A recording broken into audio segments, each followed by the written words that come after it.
ഒരു മുമ്പിൽ ബബിതയാണെങ്കിൽ വളരെ വലിയ സങ്കടത്തിലാണ് എന്ന് കാണാനായിട്ട് സാധിക്കും. അതായത് ബബിതയ്ക്കാണെങ്കിൽ വൈജയന്തി പറയുന്നത് വളരെയധികം വേദനിക്കുന്നുണ്ട് എന്ന് കാണാൻ കഴിയൂട്ടോ. ആ സമയത്ത് നമ്മുടെ വൈജയന്തിയോട് എന്തെങ്കിലുമൊക്കെ മറുപടി പറയുന്നുണ്ടെങ്കിലും നമ്മുടെ ബബിതയുടെ മനസ്സ് നല്ല രീതിയിൽ തന്നെ മുറിവേൽക്കുന്നുണ്ട് എന്ന് കാണാം.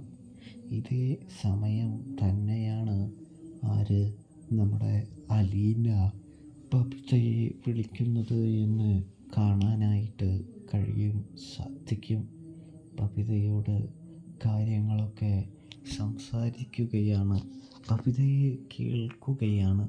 തുടർന്ന് ബബിതയോട് വിശ്രമിക്കാനായിട്ട് പറയുകയും